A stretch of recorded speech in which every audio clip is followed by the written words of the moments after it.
কলকাতার পথে আজকে আমার যাত্রা শুরু হবে ইস্ট কোস্ট এক্সপ্রেস ধরে, আর সেই এক্সপিরিয়েন্সই আজকে তুলে ধরবো আপনাদের সামনে এই ব্লগের মাধ্যমে।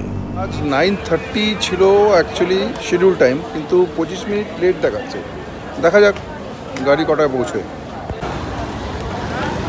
এইটা হচ্ছে 1 নম্বর প্ল্যাটফর্মের 3 নম্বর গেট। এই 3 নম্বর গেটের সামনে রয়েছে হচ্ছে র্যাম্প।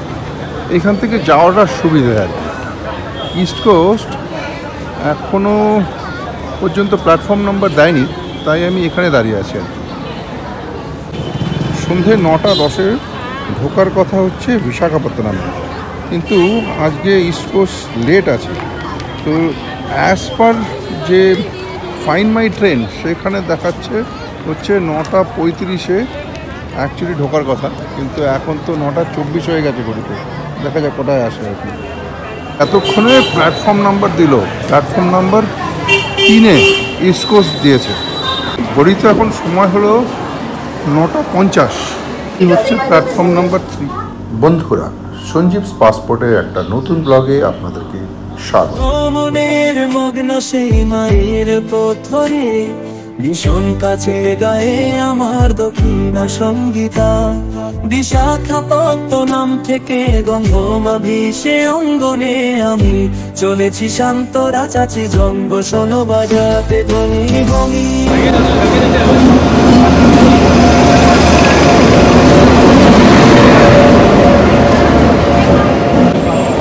ঘড়িতে সময় হলো এখন 9:55। এই ঢুকলো East Coast. Visakhapatnam platform number 3-তে এখন ঢুকছে ইস্ট কোস্ট এক্সপ্রেস। আমার কোচ নাম্বার হলো M1, মানে আমাকে আর একটু পিছনের দিকে যেতে হবে আর কি। এই হলো M1-এর কোচ।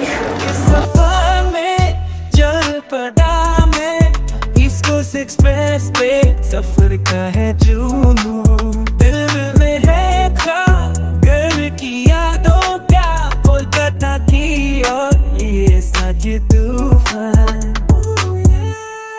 এই ট্রেনটাতে প্যান্ট্রি কার নেই, তাই ভেতরে কোনো জলের ব্যবস্থা নেই, মানে খাবার ড্রিঙ্কিং ওয়াটার পাওয়া যাচ্ছে না। সামনে বিজয়নগরম স্টেশন আসছে। বিজয়নগরমে যদি পাওয়া যায় ড্রিঙ্কিং ওয়াটার তো ওখান থেকে কিনে নেব। সকাল 9:10, প্রায় 2 ঘন্টা লেটে ট্রেন এখন জাজপুর। এখানে 1 মিনিটের অ্যাকচুয়ালি হল্ট।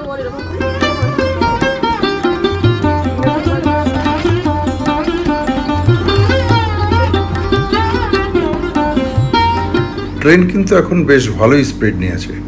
এই স্পিডটা যদি প্রথম থেকে মেনটেন করতো তাহলে আমরা সময় মতো পৌঁছে যেতাম। ট্রেন আপাতত মেচেদা স্টেশনে এসে দাঁড়িয়েছে, যদিও এখানে কোনো স্টপেজ নেই, কিন্তু বোধহয় সিগন্যাল পায়নি তাই দাঁড় করিয়ে দিয়েছে। এর পরের স্টেশন হলো কোলাঘাট। সাঁতরাগাছিতে অ্যাকচুয়াল টাইম ছিল হচ্ছে 1:50, তবে খুব সম্ভবত 2:50 বা 3টে নাগাদ হয়তো আমরা সাঁতরাগাছিতে গিয়ে পৌঁছবো। এখন আমরা মেচেদা ছেড়ে যাচ্ছি কোলাঘাটের রাস্তায়, তবে কোলাঘাটে কিন্তু কোনো শিডিউল স্টপেজ নেই। এখানে নেক্সট স্টপেজ হওয়া উচিত ছিল ডাইরেক্টলি সাঁতরাগাছি। কাল মানে এতে কোনো প্যান্ট্রি কার নেই এই ট্রেনটার ইস্ট কোস্টে। তো আমি তো জল কিনে নিয়ে উঠতে ভুলে গেছি। তারপরে রাত্রিবেলা ফাইনালি বিজয়নগরম স্টেশনে ওখানে জল পেলাম, দৌড়ে গিয়ে 2 বোতল জল কিনে তারপরে শান্তি। এটা হলো AC 3 স্লিপার কোচের বার্থ অ্যারেঞ্জমেন্ট।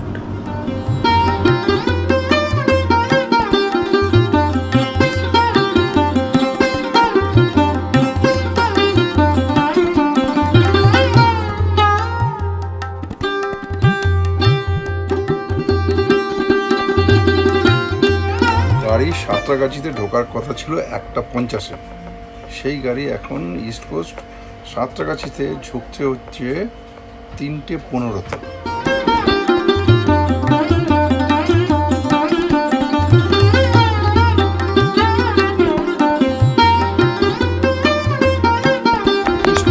এক্সপ্রেসের আজকের আমাদের এই যাত্রা এখানেই সমাপ্ত হলো। ইস্ট কোস্ট এক্সপ্রেস যথারীতি কথা রেখেছে। এখন আমার ঘড়িতে হচ্ছে 3:20। 3:20 এখন ঢুকলো। অ্যাকচুয়ালি ঢোকার কথা ছিল হচ্ছে 1:50। জানেন, সাঁতরাগাছির এই স্টেশনটা হাওড়া স্টেশনের অল্টারনেটিভ হিসেবে তৈরি হচ্ছে, কারণ হাওড়া স্টেশনের উপরে এত বেশি প্রেশার ওটা নিতে পারছে না। এই সাঁতরাগাছি থেকে একটা ট্যাক্সি বুক করলাম, 194 রুপিস পড়লো এইখান থেকে হাওড়া যাওয়ার জন্য। সাথী আমাদের সেই বিখ্যাত ইয়েলো ট্যাক্সি থেকে স্টার্ট করলাম 4:10 হাওড়ার উদ্দেশ্যে। আমাদের কলকাতার বিখ্যাত ইয়েলো ট্যাক্সি করে চললাম হাওড়াতে। আশা করছি আমার এই ভ্লগটা আপনাদের ইনফরমেটিভ বলেই মনে হয়েছে, আর তাই যদি হয় তাহলে please like, share and subscribe করতে ভুলবেন না।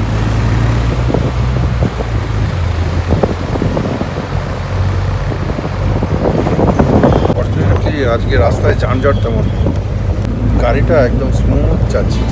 মিলে যাওয়া অভিযানে আমি ভরার জোনাকে পেরিয়েছি দুঃখে আমার 4:30 মধ্যে।